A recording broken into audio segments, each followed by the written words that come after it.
Yo pues, preso en el Señor, os ruego que andéis como es digno de la vocación con que fuisteis llamado, con toda humildad y mansedumbre, soportándoos con paciencia los unos a los otros en amor, solícitos en guardar la unidad del Espíritu en el vínculo de la paz, un cuerpo y un espíritu, como fuisteis también llamados a una misma esperanza de vuestra vocación, un Señor, una fe, un bautismo, un Dios y Padre de todos, el cual es sobre todos y por todos y en todos. Vamos a orar al Señor. Padre Celestial, te damos gracias en esta noche porque tu palabra nos llena, porque tu palabra nos refresca. Eterno Señor, seas tú comunicándote con nosotros, hablando a nuestra vida, a nuestro ser. Señor, hablando tu mensaje. Ayuda, Señor, que nuestros corazones estén prestos a escuchar tu voz y hacer lo que a ti te agrada. Te imploramos tu ayuda, Señor, en el nombre de Jesús. Amén. Amén.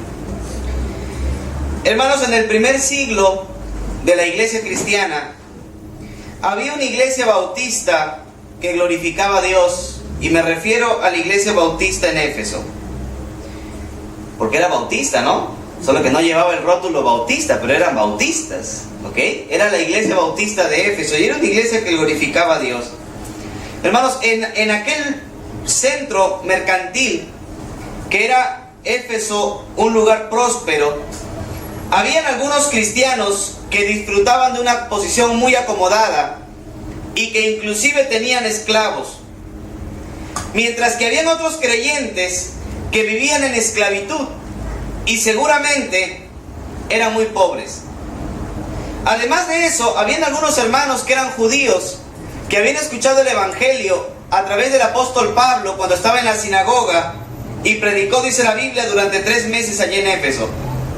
Pero también habían creyentes que se habían convertido, que eran gentiles, y no se habían convertido en la sinagoga, sino que se habían convertido mientras Pablo predicaba en las calles, porque ellos eran adoradores de la diosa Artemisa, de Diana de los Efesios, e inclusive practicaban la magia.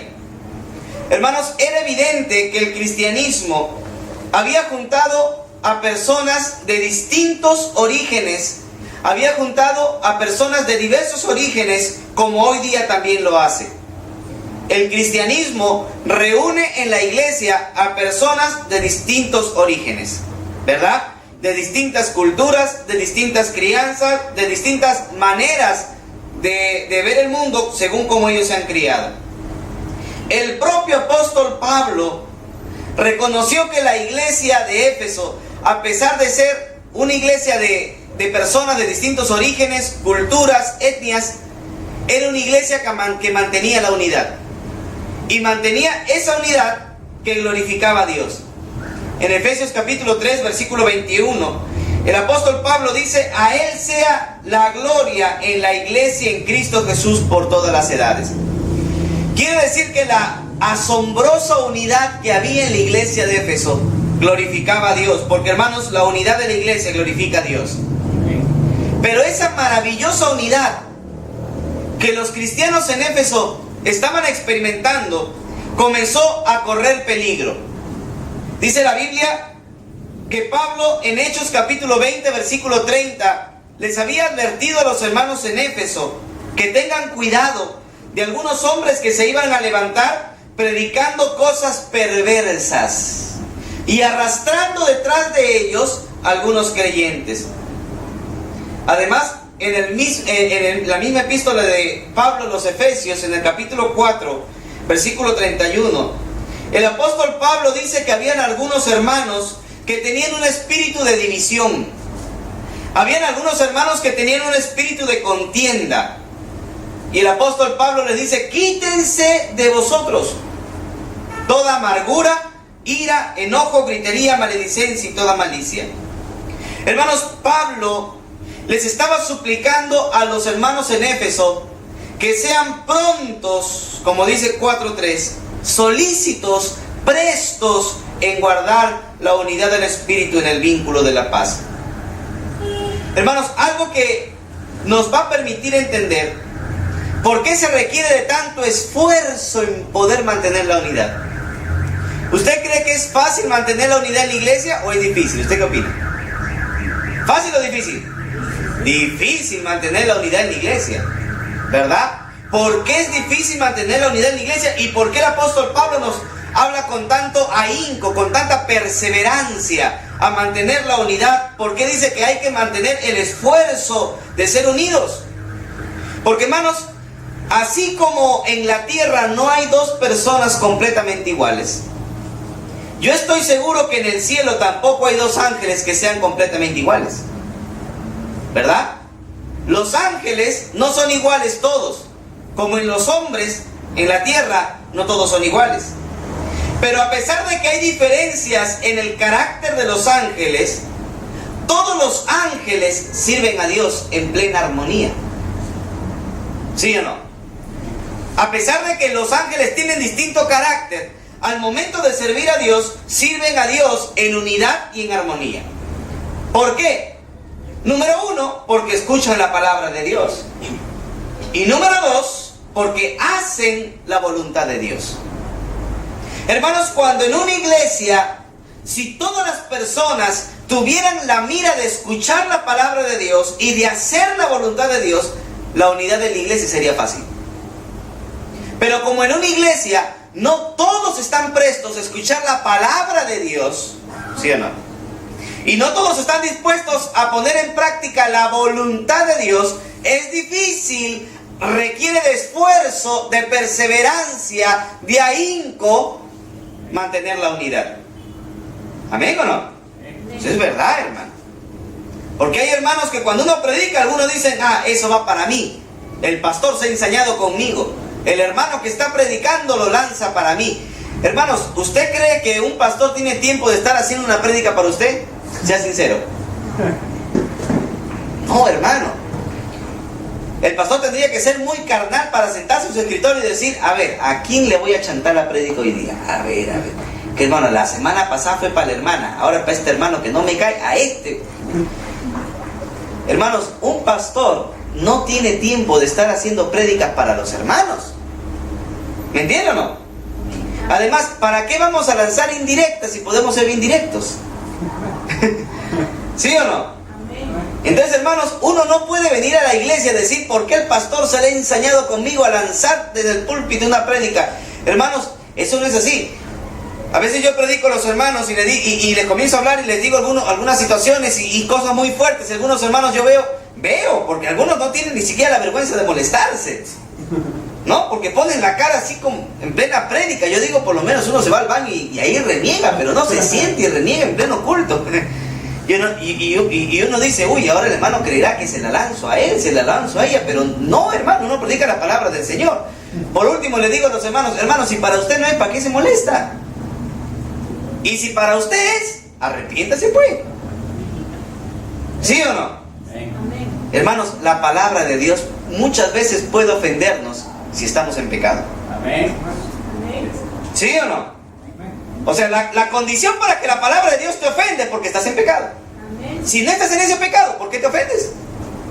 Más bien tienes que glorificar a Dios. Dar gracias a Dios. Señor, gracias porque tu palabra es buena y tu palabra nos va a ayudar a nosotros.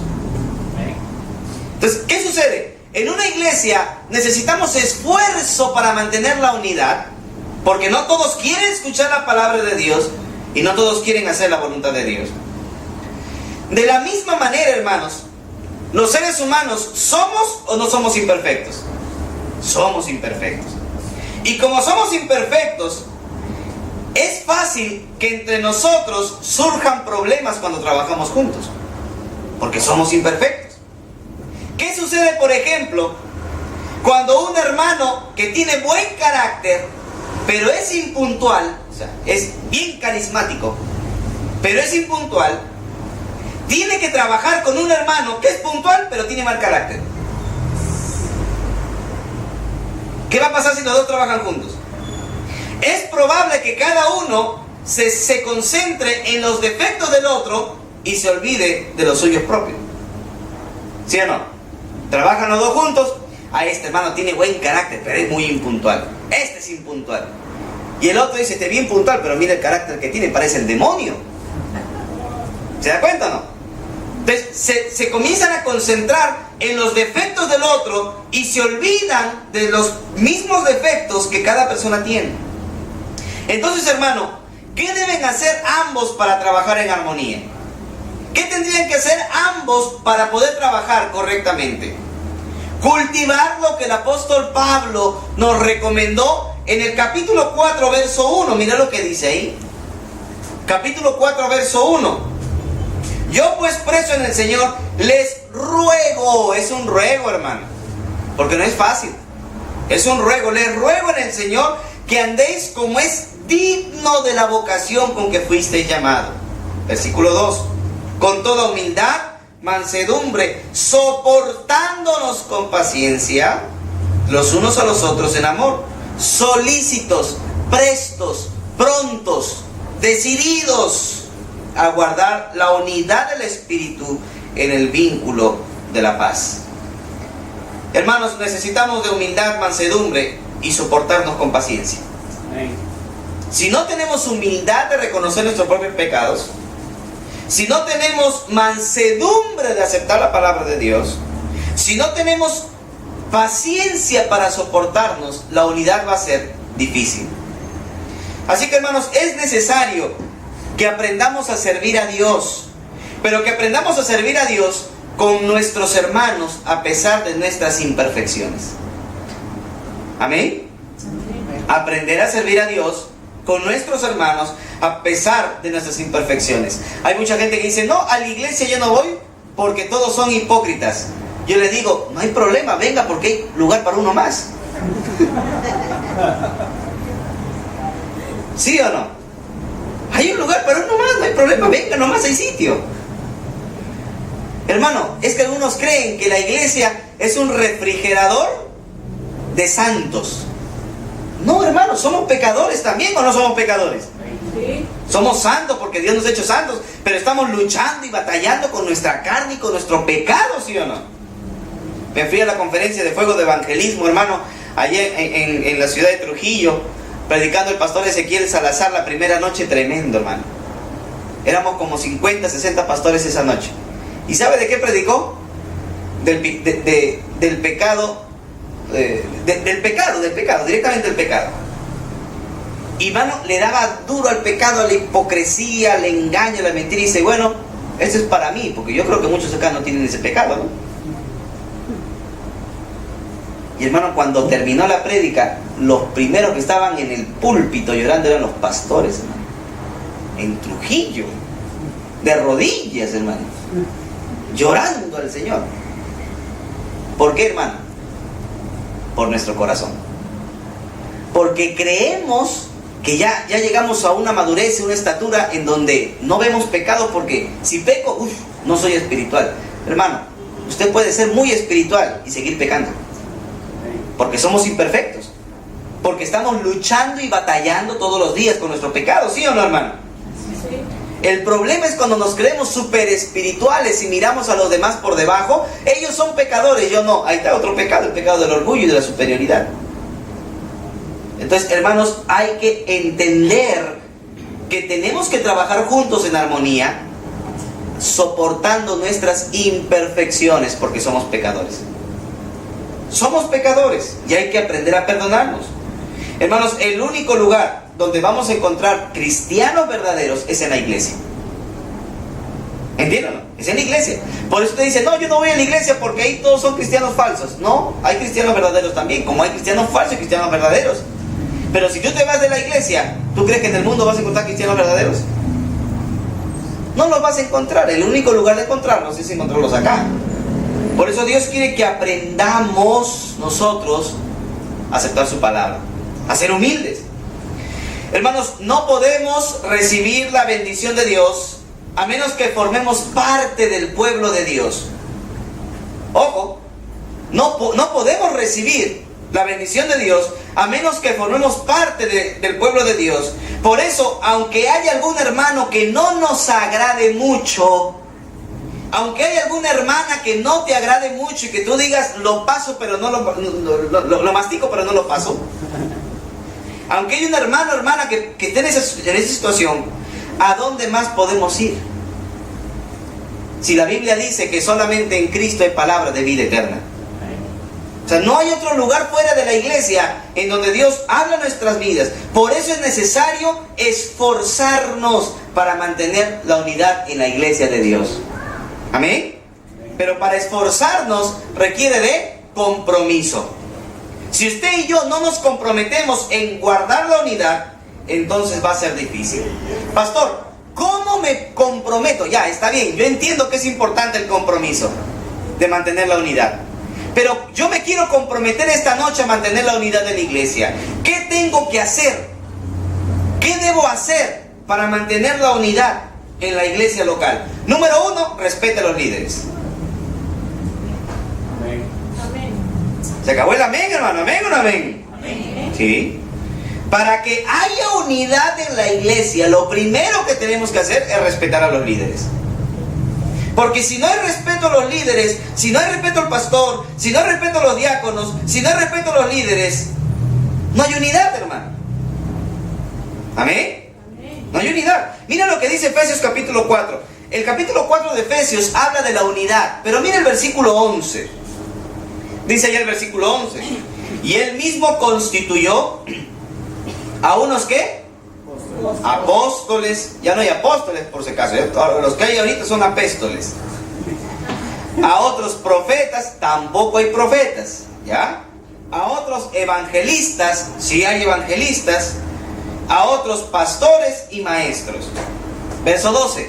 A fin de perfeccionar a los santos para la obra del ministerio, para la edificación del cuerpo de Cristo, hasta que todos lleguemos a la unidad de la fe. Muy bien. ¿Por qué Dios establece pastores? ¿Por qué Dios establece líderes?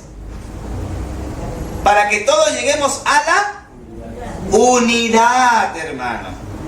Por eso, si no respetamos a los líderes de la iglesia, si no respetamos al pastor de la iglesia, si no respetamos a los diáconos de la iglesia, no puede haber unidad, hermano. Porque Dios los constituye, Dios los establece para que haya ¿qué? Unidad. Hermanos, los pastores cumplen el papel de velar por la armonía de la congregación.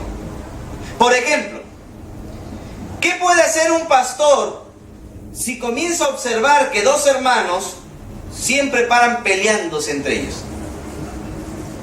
¿Qué hace un pastor si mira que hay dos hermanos que paran peleando por tener cargos? ¿Cuál es su misión? Uno, debe darles consejo, debe aconsejarles, ¿verdad? Acercarle, mire hermano, usted no está fomentando la unidad, usted está compitiendo con su hermano porque quiere un cargo, y exhortarle y animarle. Y número 2, debe animarles a cambiar su actitud para fortalecer la unidad en la iglesia. ¿Qué quiere decir? Que los pastores, los líderes, Dios los ha establecido para mantener la unidad.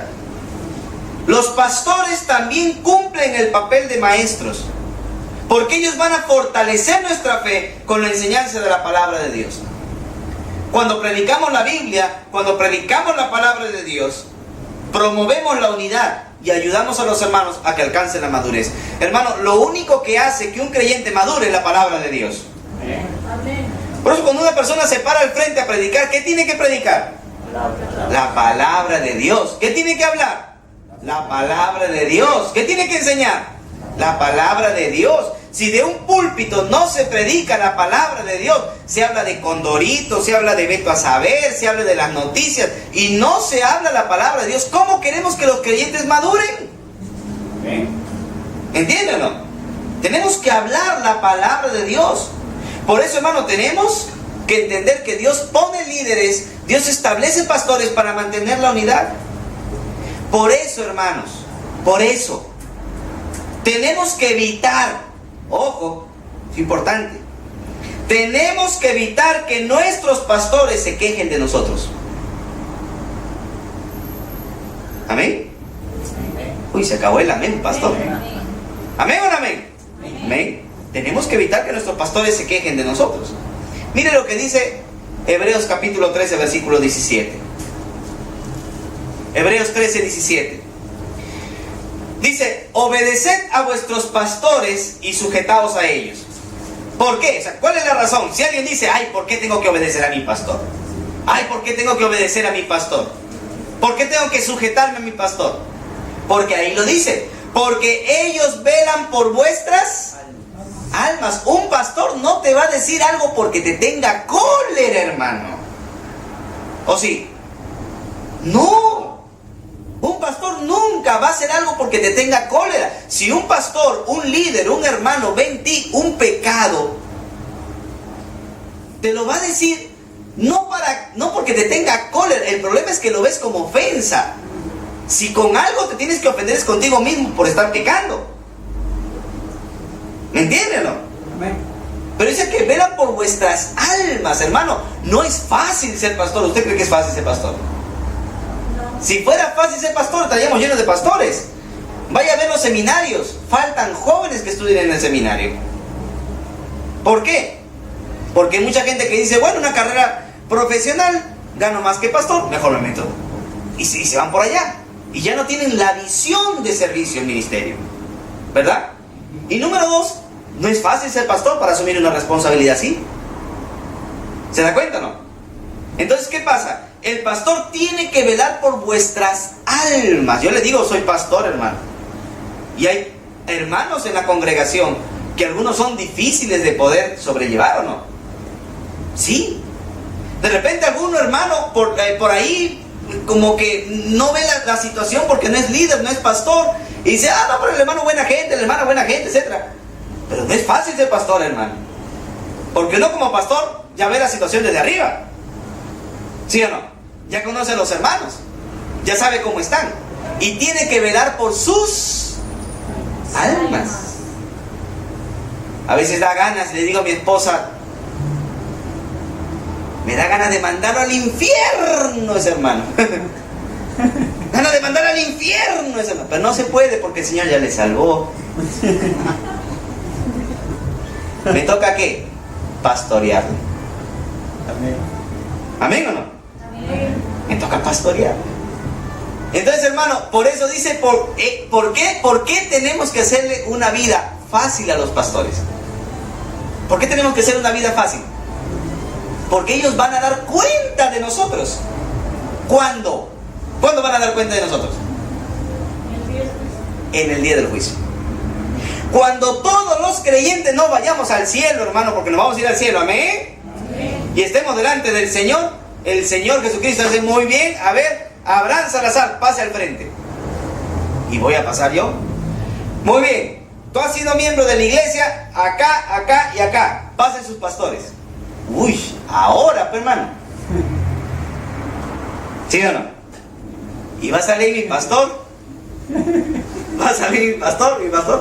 Va a decir, uy, Señor, a ver, cuéntame, ¿cómo fue Abraham como miembro? Uy, pastor, uy, Señor, si supieras. Así, uy.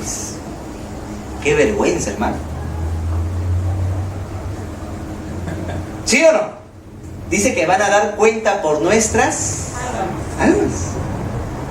Por eso no tenemos que traerle más carga al pastor, sin obedecer, sin sujetarnos a ellos. Miren lo que dice, miren cómo termina el versículo 17. Para que lo hagan con... ¿Cómo tiene que ser el pastorado? Con alegría. Hermanos, no hay nada más triste que un pastor frustrado. ¿Sí o no?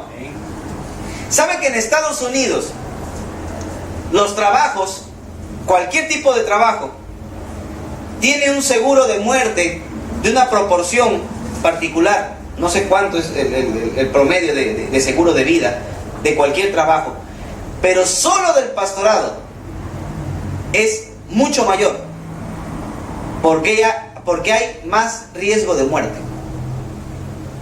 O sea, si usted es pastor y va a pagar un seguro, paga un seguro de vida mayor que el de cualquier trabajador.